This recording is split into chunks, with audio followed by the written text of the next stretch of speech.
चल। सभी को मेरा नमस्कार। मैं योगाचार्य शुभम रावत, आचार्य आचार्य चाणक्य सेवा आश्रम से मैं आपको कुछ अन्य चीज़ें बताना चाहूँगा आज। प्राकृतिक चीज़ें कि प्रकृति से कैसा जुड़ा जाए। जैसे कि मेरी माता और मैं दिन रात इन पुष्पों को उगाते गए और इन जो सब्जियां हैं इनको उगाते गए। आज ये बहुत बड़े बड़े हो गए हैं सब्जियां।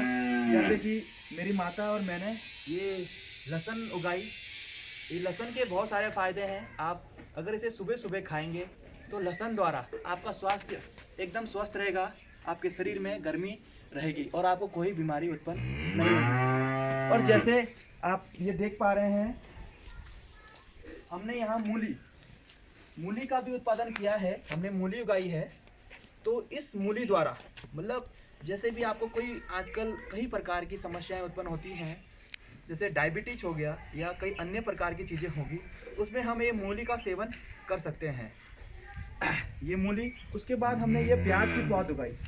ये प्याज की पौध द्वारा ये हमें अभी कुछ ही दिनों पहले 2-3 दिन पहले ही इस प्याज का उत्पादन किया है। इससे हमें प्याज की सब्जियां भी मिलेगी और इससे हमें प्याज भी मिलेंगे, जिसको आप जानते होंगे कि प्याज के कितने फ़ायदे हैं और कितने इसके आपको फ़ायदे मिल सकते हैं। इसी प्रकार हमने यहाँ राई उत्पादन का भी किया है। और आप देख पा रहे हैं हमारे पास पपीते का वृक्ष 1 2 3 4, हमने 4 वृक्ष का उत्पादन किया है, मेरी माता जी ने और मैंने। इस पपीते के वृक्ष द्वारा हमें कई प्रकार की औषधियाँ उत्पन्न होती हैं। पपीते का जो खूबियाँ हैं ये आपको मैं बताना चाहूँगा।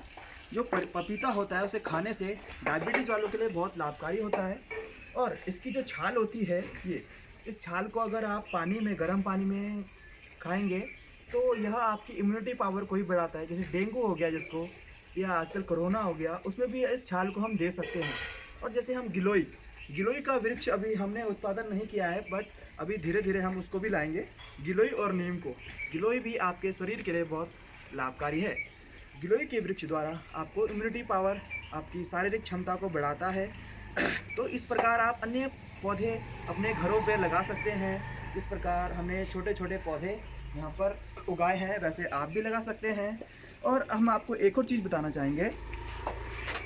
यहाँ पर हमने तुलसी का भी उत्पादन किया है। तुलसी द्वारा अनेक प्रकार की बीमारियाँ दूर होती हैं। यह आपके घर को स्वच्छ बनाए रखती है। इसका हम सुबह और शाम इसका पूजन करते हैं। तुलसी एक माता भी है। इसी प्रकार से हमने यहाँ अनेक प्रकार के पौधे उगाए हैं। और ये आप देख पा रहे हैं एलोवेरा, ये हमने एलोवेरा भी लगाया है। ये एलोवेरा जो इसकी अंदर का होता है, ये आप देख पा रहे हैं चिकना। इसको आप अगर अपने गाल पर लगाएंगे या अपने मुंह पर लगाएंगे तो आपकी गालों में, आपके मुंह पर एक चमक रहेगी और ग्लो रहेगा। इसको आप खा भी सकते हैं। इसके अंदर का खाने से भी आपको अनेक प्रकार के लाभ होंगे। ये आंवला हो गया, ये आपका ये हो गया, इसका रस पीने से भी आपको कई प्रकार के लाभ हो सकते हैं। यही हमने अनेक प्रकार के पौधे उत्पादन किए हैं। तो यह आप भी कर सकते हैं अपने घरों पर।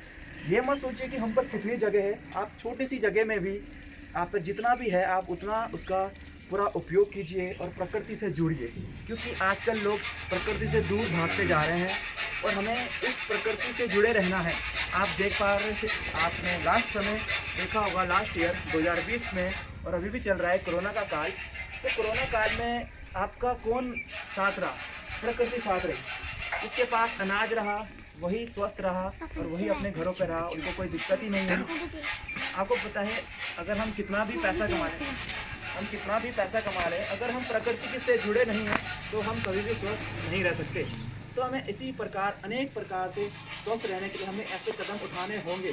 अभी छोटे छोटे कदम हम ये उठाएंगे तभी हम अपने जीवन को स्वस्थ रख सकते हैं। इस प्रकार हम देख पा रहे हैं कि गाँवों में, खेतों पर हम यूरिया डाई द्वारा खेती कर रहे हैं, जो हमारे शरीर के लिए लाभकारी नहीं है। उससे क्या होता है कि हमारे जो शरीर होता है वह अनेक प्रकार की बीमारियां उत्पन्न कर देता है उस डाई का और यूरिया का खाने से। उसकी खरपतवार ज़्यादा है, अत्यधिक है, मैं मानता हूँ उसकी खरपतवार अच्छी है, बट वह इतना आपके लिए स्वास्थ्यवर्धक नहीं है जितना कि आप प्रकृति से बने खाद का उत्पादन कीजिए। ये हमारे यहाँ आप देख पा रहे हैं गोबर की खाद, गोबर की खाद है। ये हमारी गाय है, हम इसका गोबर यह बहुत उपयोगी है और इस गोबर द्वारा ही हम यह खेती, जितनी भी हमारी खेती है, अभी हमारी खेती कहीं और भी है, वो हम आपको बाद में बताएंगे। पहले हम आपको इसके विषय में बता रहे हैं जो हमने अपने घरों पर उगाए हैं। इस गोबर की बहुत मूल्यवान गोबर है। गौमूत्र हो गया, गोबर हो गया, यह चीज़ें हमारे स्वास्थ्य के लिए बहुत लाभकारी हैं। इनका आप खाद के रूप में उपयोग कीजिए, एक कंपोस्ट खाद बनाइए। कंपोस्ट खाद की मैं विधि भी आपको बताऊंगा आगे, अगर आप मुझसे पूछेंगे तो मैं आपको ज़रूर बताऊंगा कि कंपोस्ट की खाद कैसे बनाई जाती है। तो इसी प्रकार हम अन्य प्रकार की चीज़ों से जुड़ सकते हैं। आज के लिए धन्यवाद, नमस्ते।